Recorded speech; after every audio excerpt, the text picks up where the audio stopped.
Vascular disease are responsible for most of the common conditions affecting mankind. These include atherosclerosis that occur due to complete obstruction of the vessel wall or due to narrowing or weakening of the vessel wall that include aneurysm. Aneurysm is defined as a permanent, abnormal, localized dilation of blood vessels or the heart occurring due to congenital or acquired weakening or destruction of the vessel wall. If we talk about the classification, some features are included in the classification, which include depending upon the composition of vessel wall, depending upon the shape of vessel wall, and based on pathogenic mechanisms. As we see that there is outpouching or aneurysm of vessel wall. Aneurysm की composition की बुनियाद पर उसको दो तरह से classify किया जाता है, true aneurysm and false aneurysm. True aneurysm में आर्टरी की तमाम वेजल्स शामिल होती हैं जो कि इंटीमा, मीडिया और एडवेंटिशिया हैं। इनमें एथेरोस्क्लेरोटिक और कॉन्जेनिटल वास्कुलर एन्यूरिज्म भी शामिल हैं और वेंट्रिकुलर एन्यूरिज्म भी शामिल है जो कि ट्रांसम्यूरल मायोकार्डियल इन्फेक्शन की वजह से होते हैं, जिसमें मायोकार्डियम की पूरी थिकनेस शामिल होती है। फॉल्स एन्यूरिज्म या सूडो एन्यूरिज्म आर्टियल वाल या वेजल वाल के डिफेक्ट की वजह से होता है, जिससे एक्स्ट्रावास्कुलर हिमाटोमा या पल्सेटिंग हिमाटोमा की फॉर्मेशन होती है जो कि कम्युनिकेट करता है विद इंट्रावास्कुलर स्पेस। और ये जो पल्सेटिंग हिमाटोमा होता है ये आर्टियल वाल में पंक्चर कंप्लीट से बंद ना होने की वजह से आर्टियल ब्लड जो होता है वो जेट करता है इनटू सराउंडिंग टिश्यू। और इसके एग्जांपल्स हैं ventricular rupture contained by pericardial adhesions and leaks at the junction of vascular graft with the natural artery. Depending upon the shape, aneurysm 5 तरह की होती है। फर्स्ट है सेकुलर एन्यूरिज्म, जिसमें डिस्क्रीट स्फेरिकल आउटपाउचिंग्स होती हैं जिनकी रेंज होती है 5 to 20 सेंटीमीटर।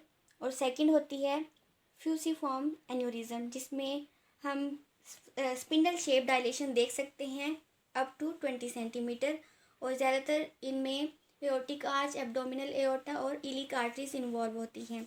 थर्ड है सिलेंड्रिकल एन्यूरिज्म, जिसमें कॉन्टिन्यूस पैरेलल डायलेशंस देखी जा सकती हैं। और फोर्थ है सर्पेंटीन और वेरिकोस, जिसमें टॉर्टुअस डायलेशंस होती हैं वेजल की। और पांचवी है रेसमोस और सिरकॉइड, जिसमें इंटर कम्युनिकेटिंग स्मॉल आर्टरीज और वेन्स का मास देखा जा सकता है। एन्यूरिज्म की जो पैथोजेनेसिस होती है वो स्मूथ मसल्स और एक्स्ट्रा सेलुलर मैट्रिक्स की कंपोजिशन में अल्ट्रेशंस होने की वजह से होती है और जिसकी वजह से एक्स्ट्रा सेलुलर मैट्रिक्स की जो स्ट्रक्चरल इंटेग्रिटी होती है वो चेंज हो जाती है। और जो एक्स्ट्रा सेलुलर मैट्रिक्स होता है वो बेसिकली दो फॉर्म्स पर मुश्तमिल होता है। एक फॉर्म होती है इंटरस्टिशियल मैट्रिक्स और दूसरी होती है बेसमेंट मेम्ब्रेन। इंटरस्टिशियल मैट्रिक्स जो होता है वो कनेक्टिव टिश्यू के सेल्स के दरमियान मौजूद होता है, पैरेन्काइमल एपिथेलियम के दरमियान मौजूद होता है, sportive vascular and smooth muscles के दरमियान मौजूद होता है। पैथोजेनेटिक मैकेनिज्म की बुनियाद पर एन्यूरिज्म 5 तरह की होती है, atherosclerotic aneurysm, syphilitic aneurysm, dissecting aneurysm, mycotic aneurysm and berry aneurysm. अब हम स्टार्ट करते हैं पैथोजेनेसिस। पैथोजेनेसिस किस वजह से होती है? वो होती है inadequate and abnormal connective tissue synthesis due to excessive connective tissue degradation and due to loss of smooth muscles in the smooth muscles synthetic phenotype.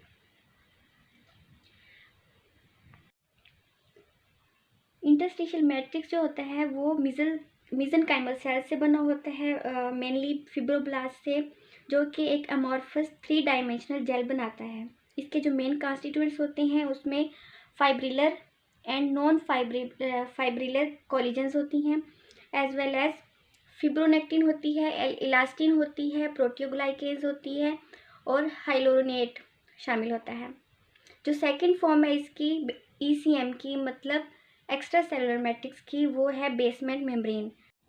जो दूसरी बेसिक फॉर्म है वो है बेसमेंट मेम्ब्रेन, जो कि कनेक्टिव टिश्यू में interstitial matrix के highly organised होने की वजह से around epithelial cells, endothelial cells and smooth muscles वहाँ पे एक स्पेशलाइज स्ट्रक्चर बनाते हैं जिसको बेसमेंट मेम्ब्रेन कहते हैं। ये जो है मेनली अमॉर्फस है। बेसमेंट मेम्ब्रेन जो है वो क्वाइट पोरस होती है क्योंकि वो ओवरलाइंग एपिथेलियम और अंडरलाइंग मेसेनकाइमल सेल्स की बनी होती है और एक फ्लैट लैमिलर मैश बनाती है, जो कि जिसका मेजर कॉन्स्टिट्यूएंट है वो है amorphous non fibrillar type 4 collagen और लैमिनिन। अब हम बात करेंगे एन्यूरिज्म की पैथोजेनेसिस की, वो क्यों होती है। जो एन्यूरिज्म होता है वो एक्स्ट्रा सेलुलर मैट्रिक्स में या स्मूथ मसल सेल्स में आल्ट्रेशंस होने की वजह से होता है। ये जो एक्स्ट्रा सेलुलर मैट्रिक्स या स्मूथ मसल्स हैं ये स्ट्रक्चरल इंटेग्रिटी बनाते हैं आर्टियल मीडिया की। अब ये जो आर्टियल मीडिया में एक्स्ट्रा सेलुलर मैट्रिक्स है वहाँ पे दो बेसिक आइसोफॉर्म्स होती हैं, वो होती हैं बेसमेंट मेम्ब्रेन और इंटरस्टिशियल मैट्रिक्स। अब बेसमेंट मेम्ब्रेन में टाइप 4 कोलेजन भी होती है, लैमिनिन भी होती है, प्रोटियोग्लाइकेन भी होती है। इंटरस्टिशियल मैट्रिक्स में फाइब्रिलर कोलेजन भी होती है, इलास्टिन भी होती है, प्रोटियोग्लाइकेन भी होती है। ये मिलकर कनेक्टिव टिश्यू की सिंथेसिस करती हैं, मतलब ये कनेक्टिव टिश्यू बनाती हैं जिससे स्ट्रक्चरल इंटेग्रिटी बनती है एक आर्टरियल वॉल की मीडिया की। अब अगर उस कनेक्टिव टिश्यू सिंथेसिस में डिफेक्ट होता है या फिर इनएडिकेट या एबनॉर्मल कनेक्टिव टिश्यू सिंथेसिस होती है तो वो एन्यूरिज्म काज करती है। अब हम बात करेंगे कि इनएडिकेट और एबनॉर्मल कनेक्टिव टिश्यू सिंथेसिस कैसे होती है, उसमें किस चीज़ का रोल होता है। उसमें रोल होता है ट्रांसफॉर्मिंग ग्रोथ फैक्टर बीटा का। अब हम बात करेंगे ट्रांसफॉर्मिंग ग्रोथ फैक्टर बीटा की कि इसका क्या किरदार होता है कनेक्टिव टिश्यू की सिंथेसिस में। ये जो ट्रांसफॉर्मिंग ग्रोथ फैक्टर बीटा है ये रेगुलेट करता है स्मूथ मसल सेल्स की प्रोलाइफरेशन को और मैट्रिक्स सिंथेसिस को, मतलब ये एक्स्ट्रा सेलुलर मैट्रिक्स बनाता है, मतलब ये बेसमेंट मेम्ब्रेन के कॉन्स्टिट्यूएंट्स बनाता है और इंटरस्टिशियल मैट्रिक्स के कॉन्स्टिट्यूएंट्स बनाता है।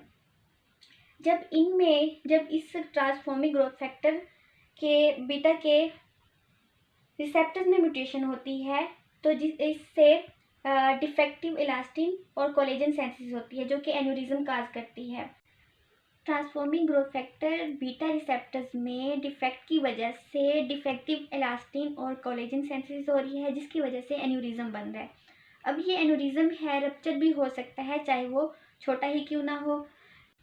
ट्रांसफॉर्मिंग ग्रोथ फैक्टर बीटा में म्यूटेशंस की वजह से डिफेक्टिव इलास्टिन और कोलेजन सिंथेसिस होती है और ये डिफेक्टिव कोलेजन सिंथेसिस चंद सिंड्रोम काज करती है। इन सिंड्रोम में मार्फन सिंड्रोम भी है। मार्फन सिंड्रोम में डिफेक्टिव सिंथेसिस होती है फिब्रिलिन प्रोटीन की जो कि ट्रांसफॉर्मिंग ग्रोथ फैक्टर बीटा की बायो अवेलेबिलिटी बढ़ा देती है एओर्टिक वाल में, जिसकी वजह से डायलेशंस होती हैं और इलास्टिक टिश्यू की डिग्रेडेशन स्टार्ट हो जाती है। टाइप 3 कोलेजन सिंथेसिस में डिफेक्ट की वजह से एन्यूरिज्म बनता है और ये एक हॉलमार्क होता है एहलर्स डैनलॉस सिंड्रोम के 4th टाइप का। एक दूसरा फैक्टर जो कि एक्सेसिव कनेक्टिव टिश्यू डिग्रेडेशन है वो भी एन्यूरिज्म काज कर सकता है। जैसे कि हम जानते हैं कि आर्थरोस्क्लेरोसिस जो है एक डोमिनेंट फैक्टर है एब्डोमिनल एओर्टिक एन्यूरिज्म काज करने में। अब ये जो आर्थरोस्क्लेरोटिक प्लाक होता है इसमें जो मैक्रोफेजेस होते हैं ये मैट्रिक्स मेटालोप्रोटीएज की एक्सप्रेशन बढ़ा देते हैं जिसकी वजह से आर्टीरियल मीडियम में एक्स्ट्रा सेलुलर मैट्रिक्स की डिग्रेडेशन शुरू हो जाती है, मतलब प्रोटीन्स और कोलेजन्स एलास्टिन्स ये सारी चीज़ें डिग्रेड होना शुरू हो जाती हैं और वहाँ पे टिश्यू इनहिबिटर ऑफ मेटालोप्रोटीएज जो है वो भी कम होता है जिसकी वजह से एक्सेसिव कनेक्टिव टिश्यू डिग्रेडेशन होती है। एक और फैक्टर जो कि एन्यूरिज्म काज कर सकता है वो है loss of smooth muscle cells या फिर change in smooth muscle synthetic phenotype. Atherosclerotic intima की थिकनिंग करता है, जिसकी वजह से इनर मीडिया में इस्कीमिया होता है और डिफ्यूजन जो है डिस्टेंस बढ़ जाता है ल्यूमन से। सिस्टेमिक हाइपरटेंशन बढ़ जाती है, जिसकी वजह से एओर्टिक वाजावाजुरम में जो उनका ल्यूमन होता है वो नैरो हो जाता है, जिसकी वजह से आउटर मीडिया में इस्कीमिया होता है। इस्कीमिया की वजह से स्मूथ मसल सेल्स का लॉस होता है और एओर्टिक डिजेनरेटिव चेंजेस आती हैं, जिनमें फाइब्रोसिस शामिल है, इनएडिकेट एक्स्ट्रा सेलुलर मैट्रिक्स शामिल है, मतलब वहाँ पे प्रोटीन की सिंथेसिस डिफेक्टिव हो रही है या वहाँ पे डिग्रेडेशन हो रही है, और इंक्रीज अमाउंट ऑफ प्रोटियोग्लाइकेन्स, मतलब वहाँ पे प्रोटियोग्लाइकेन्स की एमॉर्फस अमाउंट बढ़ रही है। ये चेंजेस जो हैं, ये सारी चेंजेस सिस्टिक मीडियल डीजनरेशन कहलाती हैं। एन्यूरिज्म काज करने में जो मोस्ट इम्पोर्टेंट कंडीशन है वो है आर्थेरोस्क्लेरोसिस और हाइपरटेंशन। अब जो एब्डोमिनल एओर्टिक एन्यूरिज्म काज करती है वो है आर्थेरोस्क्लेरोसिस, जो कि एक इम्पोर्टेंट फैक्टर है एन्यूरिज्म काज करने में। जो सेकंड है वो है हाइपरटेंशन, जो कि असेंडिंग एओर्टिक एन्यूरिज्म काज करने में एक इम्पोर्टेंट फैक्टर है। अगर दूसरी कंडीशंस को देखें तो उसमें ट्रामा भी आ सकता है, जो कि वेजल वाल को डैमेज कर सकता है या यहाँ वहाँ पे डिफेक्ट काज कर सकता है। दूसरा जो है वास्कुलाइटिस है, या कॉन्जेनिटल डिफेक्ट्स भी हो सकते हैं या फिर इन्फेक्शंस भी हो सकते हैं, जिनको हम जो कि माइकोटिक एन्यूरिज्म काज कर सकते हैं। अब ये जो माइकोटिक एन्यूरिज्म होता है वो ब्लड में सर्कुलेट करने वाले बैक्टीरिया की वजह से होता है, और जो माइकोटिक एन्यूरिज्म है वो इमोबिलाइजेशन ऑफ सेप्टिक इम्बोलस के जो आर्टरी को ऑक्लूड कर रहा है कोई भी फैक्टर, तो वो क्या है, सेप्टिक है, और जिसकी वजह से कॉम्प्लिकेशन हो जाती हैं इन्फेक्टिव एंडोकार्डाइटिस में। दूसरा जो है वो एक्सटेंशन ऑफ सपुरेटिव प्रोसेस के कोई भी पस काजिंग फैक्टर है जो एक्सटेंड हो गया या फैल गया है आर्टरी में, वो भी माइकोटिक एन्यूरिज्म में शामिल है। जो थर्ड है वो है डायरेक्ट इन्फेक्शन ऑफ आर्टीरियल वाल के। आर्टीरियल वाल में कोई भी ऑर्गेनिज्म अगर सर्कुलेट कर रहा है तो वो वहाँ पे इन्फेक्शन काज कर सकता है, जिसको हम रिलेट करते हैं माइकोटिक एन्यूरिज्म से। अब हम बात करेंगे आर्थेरोस्क्लेरोटिक एन्यूरिज्म की, जो कि एक मोस्ट कॉमन फॉर्म है एओर्टिक एन्यूरिज्म की। आर्थेरोस्क्लेरोटिक फॉर्म जो है वो कॉमनली इन्वॉल्व करती है एब्डोमिनल एओर्टा को, कॉमन इलिक आर्टरीज को, और ये एक्सटेंड भी हो सकती है एओर्टिक आर्च तक और डिसेंडिंग थोरेसिक एओर्टा तक। ये ज़्यादातर मैन में होती है और स्मोकर्स में होती है, जो कि after the age of 50 years. Atherosclerosis जो है एक डोमिनेंट फैक्टर है एब्डोमिनल एओर्टा एन्यूरिज्म काज करने में। अब हम बात करेंगे पैथोजेनेसिस की। पैथोजेनेसिस में एब्डोमिनल एओर्टिक एन्यूरिज्म जो है वो एक्स्ट्रा सेलुलर मैट्रिक्स के डिग्रेडेशन की वजह से होता है। जैसे हमने पहले बात की थी कि कोलेजन के डिफेक्टिव कोलेजन की वजह से या इलास्टिन की डिफेक्ट की वजह से एक्स्ट्रा सेलुलर मैट्रिक्स की डिग्रेडेशन होती है, जो कि प्रोटियोलाइटिक एंजाइम्स की वजह से होती है। प्रोटियोलाइटिक एंजाइम मतलब मेटेलोप्रोटीएज,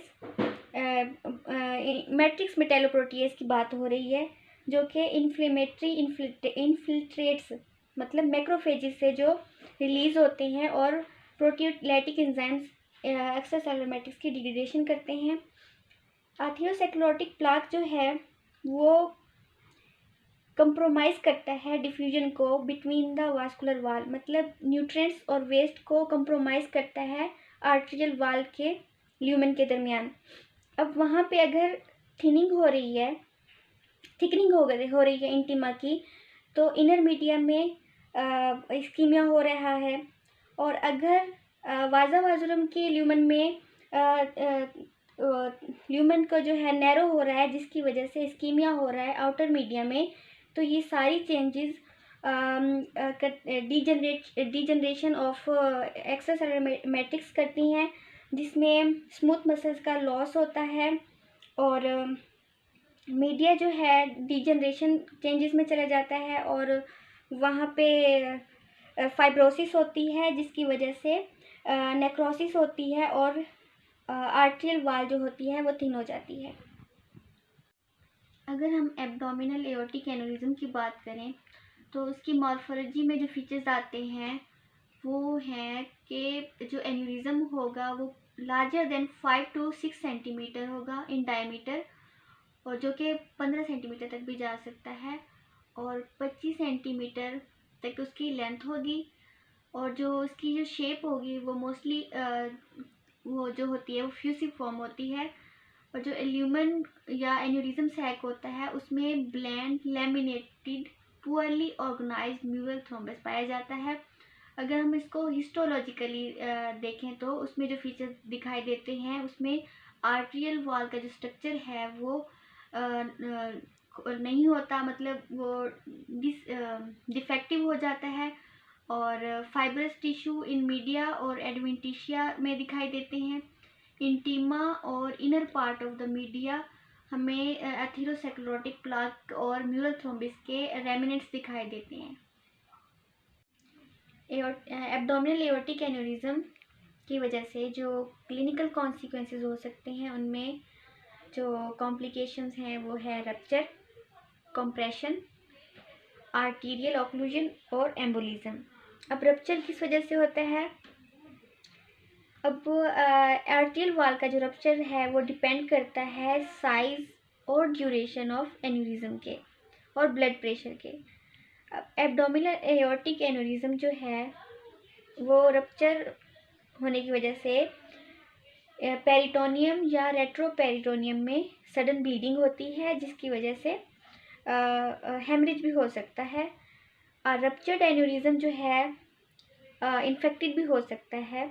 अगर हम कंप्रेशन की बात करें तो जो एथेरोस्क्लेरोटिक एन्युरिज्म है वो कंप्रेस कर सकता है साथ वाले स्ट्रक्चर्स को, जिनमें यूरेटर भी है और इरोजन ऑफ वर्टिब्रल बॉडीज हो सकती हैं।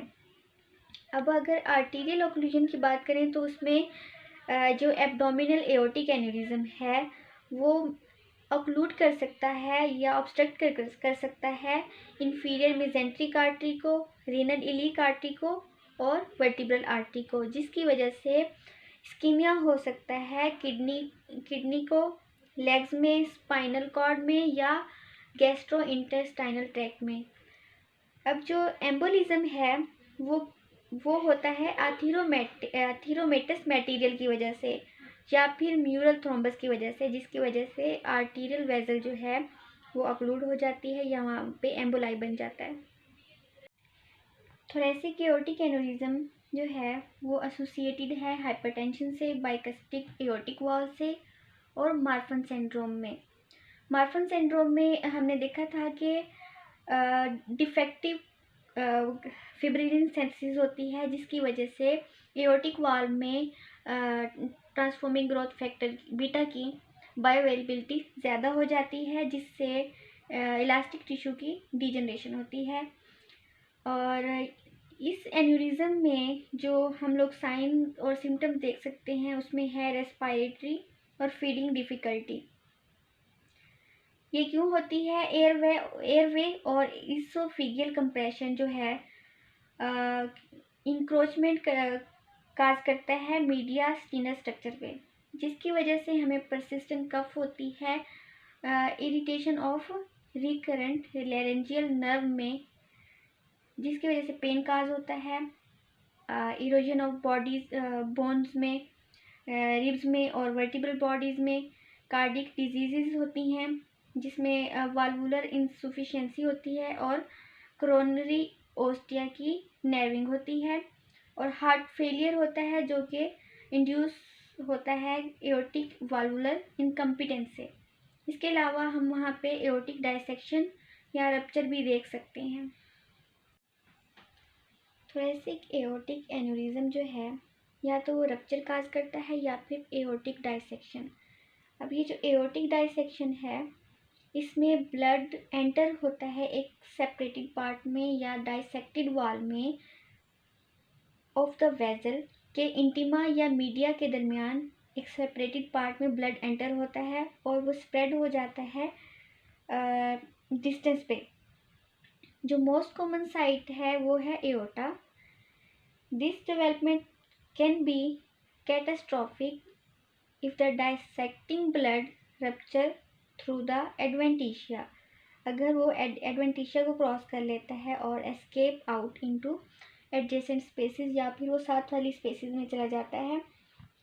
तो ये कंडीशंस जो होती हैं ज़्यादातर 2 एज के लोगों में होती हैं। मर्दों में जो कि 40 से 60 साल की एज के दरमियान, जिनको एंटीसीडेंट हाइपरटेंशन हो, कि पहले उनको हाइपरटेंशन की बीमारी हो, या फिर ये ज़्यादातर होती है 90% ऑफ केसेस में। जो सेकंड है वो है यंगर पेशेंट्स, जिनमें कनेक्टिव टिश्यू की एबनॉर्मेलिटी आ जाती है जो कि एओर्टा को डिफेक्ट करती है। जैसे हमने मार्फन सिंड्रोम में पढ़ा था कि डिफेक्टिव प्रोटीन की सिंथेसिस की वजह से एओर्टिक वॉल जो है उसमें डायलेशन हो जाती है। रेयरली प्रेगनेंसी में भी एओर्टिक डाइसेक्शन होती है, जो कि 10 से 20 केसेस होते हैं पर मिलियन बर्थ में। और ये जो है यूजली आफ्टर 3rd ट्राइमेस्टर होती है, या फिर हार्मोनल इंड्यूस्ड भी होती है, जिसमें वास्कुलर रिमॉडलिंग होती है और डायनेमिक स्ट्रेस भी हो सकती है पेरीनेटल पीरियड में। डाइसेक्टिंग एन्यूरिज्म की पैथोजेनेसिस में हाइपरटेंशन जो है वो मेजर रिस्क फैक्टर है for aortic dissection. Hypertensive patient के एओर्टाज में हम लोग नर्विंग ऑफ वाजा वाजरम देख सकते हैं, जिसमें डीजेनरेटिव चेंजेस आती हैं इन एक्स्ट्रा सेलुलर मैट्रिक्स, और loss of medial smooth muscle sales भी देखे जा सकते हैं। Abrupt transient increase in blood pressure, जो कि कोकेन अब्यूज़ करने की वजह से होता है, वो भी एक काज हो सकता है एओर्टिक डाइसेक्शन का। अदर फैक्टर जो कि हेरिटेबल भी हो सकते हैं और एक्वायर्ड कनेक्टिव टिश्यू डिसऑर्डर्स भी हो सकते हैं, जिसकी वजह से एबनॉर्मल एओर्टिक एक्स्ट्रासेलुलर मैट्रिक्स की सेंसिस होती है, जिसमें मार्फन सिंड्रोम शामिल है, एल्लर्स-डायनलोस सिंड्रोम की 4th टाइप शामिल है, और डिफेक्ट कॉपर मेटाबॉलिज्म में डिफेक्ट की वजह से भी हो सकता है। डाइसेक्टिंग एन्यूरिज्म के जो मार्फोलॉजिकल फीचर्स हैं वो अथीरोस्क्लेरोटिक में मुख्तलिफ हैं और साइफेलिटिक एन्यूरिज्म में मुख्तलिफ हैं, इसलिए इसको डाइसेक्टिंग हीमोटोमा भी कहते हैं। ये जो डाइसेक्टिंग एन्यूरिज्म होता है वो स्टार्ट होता है आर्क ऑफ एओर्टा में, और 90% केसेस में शार्पली इंसाइज्ड ट्रांसवर्स और ऑब्लिक इंटीमल टेयर देखा जा सकता है, जो कि 3 से 4 सेंटीमीटर लॉन्ग होता है। इसकी जो मोस्ट ऑफन लोकेशन है वो है ascending part of aorta. Dissection को देखा जा सकता है between outer and middle third of the aortic media.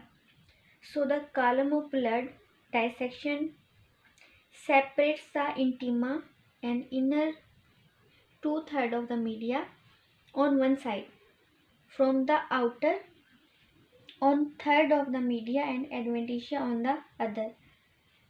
The dissection जो है dissection extend proximally in the aortic valve. The dissection is seen most commonly between outer and middle third of the aortic media. इसके अलावा जो column है dissection का वो separate करता है इंटीमा और inner 2/3 of the media on one side from the outer 1/3 of the media and adventitia on the other. The dissections proximally extend होती हैं to the aortic valve ring as well as distally to the abdominal aorta. 10% cases of dissecting hematoma re-enter the lumen of the aorta। फिर से enter होता है aorta के lumen में through a second vascular distal intimal tear, जिससे वो एक vascular channel create करता है मीडियम में, जिसको हम डबल बैरल्ड एओर्टा भी कहते हैं। ये जो फास्ट चैनल होता है जो कि डिस्टल इंटीमल टेयर में ब्लड के एंटर होने की वजह से होता है, ये क्रॉनिक डाइसेक्शन काज करता है। एन्यूरिज्म की डाइसेक्शन डिपेंड करती है पोर्शन ऑफ द एओर्टा जो कि इफेक्टेड होता है। मोस्ट सीरियस कॉम्प्लिकेशन जो है इसमें डाइसेक्शन एन्यूरिज्म में, उसमें प्रॉक्सिमल एओर्टा और आर्क ऑफ एओर्टा शामिल हैं। क्लासिफिकेशन स्कीम जो है इसकी वो 2 टाइप की होती है, DeBakey classification and second is Stanford classification.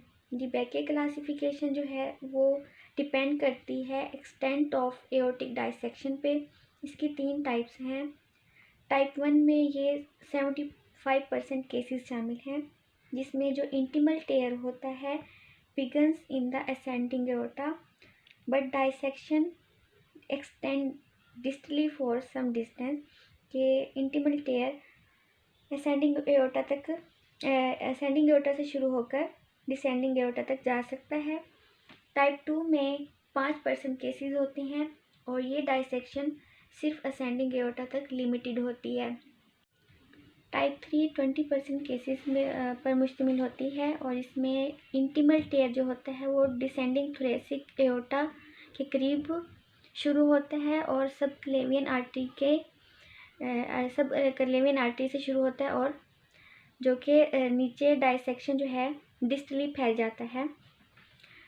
अब स्टैनफोर्ड क्लासिफिकेशन की बात करेंगे तो ये सिर्फ उसकी क्लिनिकल मैनेजमेंट पर इसको क्लासिफाई किया जाता है। टाइप ए में प्रॉक्सिमल डाइसेक्शन होता है जो कि इन्वॉल्व करता है असेंडिंग एओर्टा और type 1 and type 2 of DeBakey classification.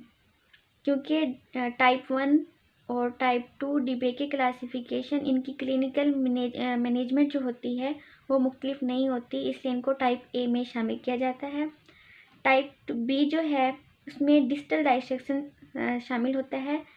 ये टाइप बी लिमिटेड होता है डिसेंडिंग एओर्टा तक और ये असेंडिंग एओर्टा तक भी फैल सकता है बियॉन्ड द सबक्लेवियन आर्टरी और इसमें डीबेके टाइप 3 को इन्वॉल्व किया जाता है।